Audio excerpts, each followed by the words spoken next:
अस्सलाम वालेकुम everyone, welcome back to Kintex solar Pakistan. Fawad, 100 kilowatt factory का लोड है। 100 किलोवाट का ही मुझे सोलर लगवाना है। 2026 जुलाई में हम हैं।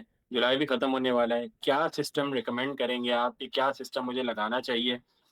और उसको प्लीज़ एक्सप्लेन भी कर देगा कि आप क्यों कह रहे हैं कि ये सिस्टम मुझे लगाना चाहिए। 2026 के जुलाई की आप बात कर रहे हैं। आपके तीन चार इश्यूज़ हैं। नंबर वन, एनर्जी सिक्योरिटी का इशू है, रिलायबल एनर्जी नहीं आती। एनर्जी अफोर्डेबिलिटी का इशू है, मतलब महंगी बिजली आती है। इन्वायरमेंटल सस्टेनेबिलिटी का इशू आपको आपकी इंपॉर्टेंस में जनरली लोगों के में नहीं होता, उसको छोड़ दें। पावर क्वालिटी के इश्यूज़ हैं इंडस्ट्री के, जिसका मतलब है रिलायबल एनर्जी आपको नहीं मिलती, जिसकी वजह से इक्विपमेंट डैमेज होती है, वोल्टेज में स्पाइक्स आते हैं, फ्रीक्वेंसी के इश्यूज़ आते हैं। अब जो आपका ऑन इन्वर्टर है, अगर आप एज एन ऑन सिस्टम इसको अडॉप्ट करते हैं 2026 में, जिसमें इन्वर्टर्स ऑन होते हैं, तो ऑन इन्वर्टर्स के बहुत सारे लैकिंग फीचर्स, जिसकी वजह से वो सस्ता है। वो ग्रिड फॉलोइंग इन्वर्टर्स होते हैं, वो ग्रिड फॉर्मिंग इन्वर्टर्स नहीं होते। उसमें लैचिंग मैकेनिज्म होता है कि वो ग्रिड की जो फ्रीक्वेंसी होती है और ग्रिड के पैरामीटर्स होते हैं, वो उसको फॉलो करता है। और वो पावर सोर्स नहीं बनता, वो सिर्फ और सिर्फ पावर सोर्स को फॉलो कर रहा होता है, जिसका मतलब है ग्रिड को फॉलो करके, जो ग्रिड की पैरामीटर्स होते हैं उसको फॉलो करके। उसमें बहुत सारे डिफरेंट मैकेनिज़म्स हैं, फेस लॉक लैचिंग है और बहुत सारी टेक्नोलॉजी है, जिसके थ्रू वो ग्रिड के जो आउटपुट है उसको मिमिक करता है। इसका इशू ये है कि वो इंडिपेंडेंटली वर्क नहीं कर सकता। In case of power failure, grid अगर शट डाउन हो जाए, तो ये ऑन इन्वर्टर सेल्फ इंडिपेंडेंट नहीं है कि ये एज अ पावर सोर्स आपको पावर प्रोवाइड करे, जिसकी वजह से अगर ग्रिड की आउटपुट्स में इशू भी आए तो उसको ये रेक्टिफाई नहीं कर सकता, क्योंकि ये ग्रिड को फॉलो कर रहा है। अच्छा, 2026 में रिकमेंडेशन यही है कि अगर आप as an on grid as a industry user 100 kilowatt के अगर आप सिस्टम लगवाना चाह रहे हैं, और तो आप डे वन पे ऑनरेड इन्वर्टर की जगह हाइब्रिड इन्वर्टर लगवा लें। इवन दो आप उसमें, अगर आपका बजट अलाउ नहीं कर रहा, तो आप बैटरीज ना भी लगवाएं। आप 100 किलोवाट के सोलर पैनल्स के साथ 100 किलोवाट का हाइब्रिड इन्वर्टर, उसके साथ अगर आप ज़ीरो एक्सपोर्ट बेसिस पे सेल्फ कंजम्पशन करना चाह रहे हैं, वेल एंड गुड, कोई इशू नहीं है। और अगर आप नेट मीटर कर रहे हैं या करना चाह रहे हैं, वो दैट्स अप टू यू। उसका कोई बेनिफिट अब नहीं रहा, बहुत मार्जिनलाइज हो गया है। तो उसमें तो कोई ख़ास फ़ायदा आपके लिए नहीं है। तो अगर आप 2026 में ऑन सोलर सिस्टम अडॉप्ट कर रहे हैं, तो it's better to go with a hybrid inverter. उसके बेनिफिट्स, उसके जो रीजंस हैं वो बहुत सारे हैं। नंबर वन, आपकी इनिशियल डिप्लॉयमेंट कॉस्ट में कोई बहुत ज़्यादा फ़र्क नहीं आएगा, क्योंकि आप इस हाइब्रिड इन्वर्टर को भी एज एन ऑन इन्वर्टर ही यूज़ कर रहे हैं डे वन पे, विदाउट अ बैटरी बैंक। लेकिन इसमें बेनिफिट ये है कि आप बाद में, आपको 6 महीने बाद, 4 महीने बाद, साल बाद, जब आपको ये रियलाइजेशन होगी कि मुझे हाइब्रिड सिस्टम की तरफ ही जाना है, क्योंकि अभी इशू सिर्फ और सिर्फ रियलाइजेशन का है। जो पैरामीटर्स हैं और जो सिचुएशन है, ऐसा नहीं है कि वो बहुत कंड्यूसिव हो ऑनरेड इन्वर्टर के लिए। उसकी नंबर वन रीज़न ये है कि ऑनरेड इन्वर्टर्स, ऑनरेड सिस्टम्स की जो आपको फीड इन टैरिफ था, वही चेंज हो गया है। और वो जो प्रीमियम रेट आपको मिल रहा था by selling back to the grid, आपके साथ नेट मीटरिंग हो रही थी, वो नेट मीटरिंग ही फेज आउट हो गई और नेट बिलिंग की तरफ बात आ गई है फॉर न्यू यूज़र्स। तो जब वही सबसे बड़ा इंडिकेटर है एज अ कंज्यूमर आपके लिए कि on grid systems are not preferred and they not the way to go forward. जब आप हाइब्रिड सिस्टम की तरफ आएंगे, तो आपको फील होगा कि अच्छा, सेल्फ कंजम्पशन में फ़ायदा है। फिर आपको ये फील होगा कि अच्छा, डे टाइम की कंजम्पशन तो हम ऑफसेट कर चुके हैं, हम नाइट टाइम की कंजम्पशन कैसे ऑफसेट करें। फिर आपको दिखेगा कि अच्छा, बैटरी बैंक में एनर्जी स्टोर कर लेते हैं और उसको नाइट टाइम में यूटिलाइज कर लेते हैं। फिर आपको बेनिफिट दिखेगा कि अच्छा, ये जो बैटरी सिस्टम है, ये हमें जो हमारे पास जेनसेट्स हैं, बैकअप जनरेटर, जो लोड शेडिंग के लिए, हम इसको भी ऑफसेट कर रहे हैं इस बैटरी बैकअप्स के साथ। फिर आपको एक और बेनिफिट दिखेगा कि जो हमारी पावर क्वालिटी के इश्यूज़ हैं, ग्रिड में जो पावर क्वालिटी के इश्यूज़ आते हैं, फ्रीक्वेंसी, वोल्टेज, बाकी हार्मोनिक्स के इश्यूज़ आते हैं, आप उस सारे को भी सॉल्व कर रहे हैं विद दिस हाइब्रिड सिस्टम। तो आपको बेनिफिट दिखेगा, अच्छा, हमारी जो पावर क्वालिटी है वो इम्प्रूव हो गई है, हमारी मशीन्स की जो डाउन टाइम है, जो उसका फेलियर रेट है, जो वो डैमेज होती हैं, वो मसले भी ख़त्म हो रहे हैं हमारे। तो फिर आपको दिखेगा कि अच्छा, ये हमारे तो 4-5 एवेन्यूज़ के जो इश्यूज़ हैं, वो सारे के सारे सॉल्व हो रहे हैं विद अ सिंगल सिस्टम।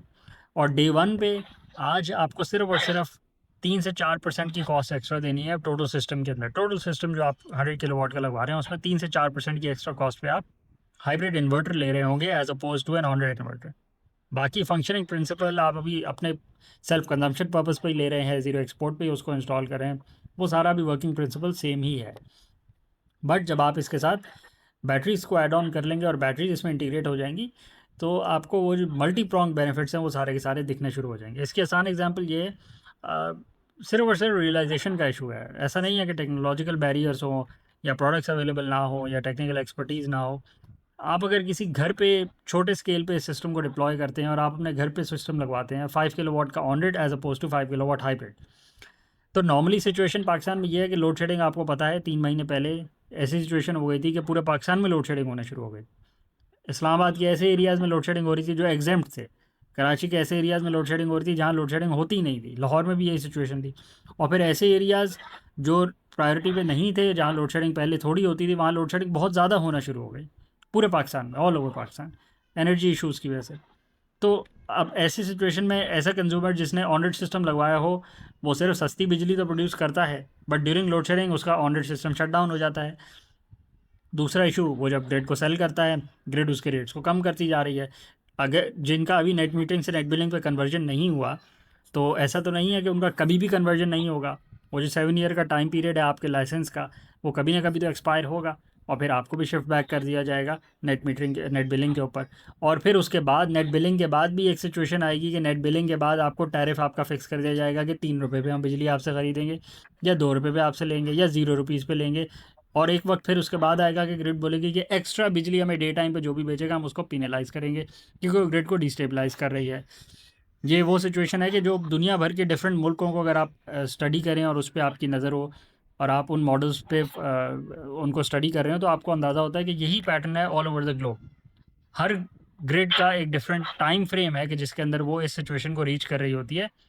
ऐसा नहीं है कि कोई भी ग्रिड इस सिचुएशन को रीच नहीं करती, स्पेशली पाकिस्तान जैसी ग्रिड के जहाँ ग्रिड का जो सेल्फ इनिशिएटिव है वो ज़ीरो है। The grid it self does not do anything positive, और वो सारा बर्डन कंज्यूमर के ऊपर पुश बैक कर देती है। अच्छा, तो जब आपको जी ये दिखेगा कि मुझे ऑन ग्रिड सिस्टम लगवाने में बेनिफिट जो हैं वो कम से कम होते जा रहे हैं, तो वो घर का कंज्यूमर के जिसने हाइब्रिड सिस्टम लगवाया है वो इन सारी चीज़ों से इंसुलेटेड है और बहुत हद तक इंसुलेटेड है। बाकी जो थोड़े बहुत इश्यूज़ हैं वो ओवर टाइम सॉल्व आप कर सकते हैं by increasing your battery bank. क्योंकि सबसे बड़ा इशू यही आता है किसी भी कंज्यूमर को कि जब वो इस फ्रीडम की तरफ चले जाता है कि उसको ग्रिड से नहीं कंज्यूम करना होता, तो एक इशू ये आता है कि वो कंज्यूमर अपनी कंजम्पशन बढ़ा देता है, तो उसको बैटरी बैंक जो है वो ज़्यादा चाहिए।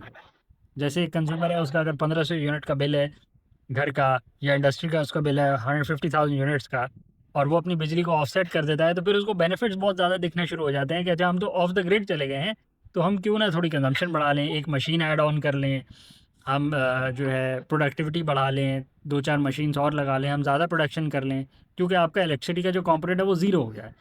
करंटली कमर्शियल एंटिटीज़ को 100 रुपये प्लस का यूनिट लग के आ रहा है final unit rate, industrial user को 60 रुपीज़ तक के पास के लग कर आ रहा है, रेजिडेंशियल कंज्यूमर को भी 50-60 रुपीज़ का लग के आ रहा है। तो बहुत सिग्निफिकेंट कॉस्ट है इलेक्ट्रिसिटी की जो आप बेयर कर रहे हैं अपनी प्रोडक्शन के अंदर एज एन इंडस्ट्रियल यूज़र। आप इसको कंपेयर करेंगे अपने रीजन के अंदर तो भी अनकम्पेटिटिव है, ग्लोबली कंपेयर करेंगे तो भी अनकम्पेटिटिव है। तो बाय मेकिंग श्योर कि आपके इलेक्ट्रिसिटी बिल ज़ीरो हो गए हैं, और the only way to do that is to go off the grid, and the only way to go off the grid is by using hybrid systems के, जिसके अंदर solar panels तो हैं ही हैं, हाइब्रिड इन्वर्टर्स हों और उसके साथ बैटरी एनर्जी स्टोरेज सिस्टम्स हो currently. That is the only वे जो आप 2026 में अपने आप को ऑफ द ग्रिड लेके जा सकते हैं। और the earlier you do it, the faster you do it, आप बीट कर देते हैं अपने कंपटीशन को, और आप अपनी सर्वाइवेबिलिटी को भी इम्प्रूव कर लेते हैं और आप अपनी प्रॉफिटेबिलिटी को भी इम्प्रूव कर देते हैं। क्योंकि इस टोटल सिस्टम की जो ROI है विद बैटरी बैंक्स वो 2.5, जो पे बैक पीरियड है वो 2.5 ईयर्स के पास आता है। बट अभी करंटली जो हम डिस्कशन कर रहे हैं उसमें हम ये सजेशन दे रहे हैं कि आप डे 1 पे बैटरीज अगर नहीं अफोर्ड करते तो आप ना लगवाएं, कम से कम ऑन ग्रिड इन्वर्टर्स की जगह हाइब्रिड इन्वर्टर्स लगवाएं, ताकि आप थोड़ी सी एक्स्ट्रा कॉस्ट के अंदर उस पूरे जो सिस्टम है, इको सिस्टम है, आप बाद में उसको इंटीग्रेट तो कर सकें, बजाय से कि आप फिर हमेशा सोचते रहें कि जो मैंने ऑन ग्रिड इन्वर्टर लगवा लिया अब मैं इसका क्या करूं, अब मैं इसको बेचूं, अब मैं इसको कहीं और यूज़ करूं, और आप फिर उसी साइकिल में फंसे रहें कि ऑन ग्रिड की आप बातें सोचते रहें और आप उससे बाहर ना निकल सकें। बिल्कुल ऐसी है, बिल्कुल ऐसी। मेरा ख्याल है अगर आपको भी इस तरह की सिस्टम चाहिए हो तो आप कांटेक्ट कर सकते हैं। ग्रीन टेक सोलर की services all over Pakistan available हैं, Karachi, Lahore, Islamabad, all over Pakistan. 2 kilowatt के सिस्टम्स, यहाँ पर 20 मेगावाट के systems, hybrid systems, on grid systems, off grid systems, specially industrial systems, वो कंज्यूमर जिनकी इंडस्ट्रियल रिक्वायरमेंट हो वो कांटेक्ट कर सकते हैं। ग्रीन टेक सोलर की services all over Pakistan available हैं, कंप्लीट सर्विसेज अवेलेबल हैं। कॉन्टैक्ट नंबर्स के बने, कॉन्टैक्ट करें। Thank you.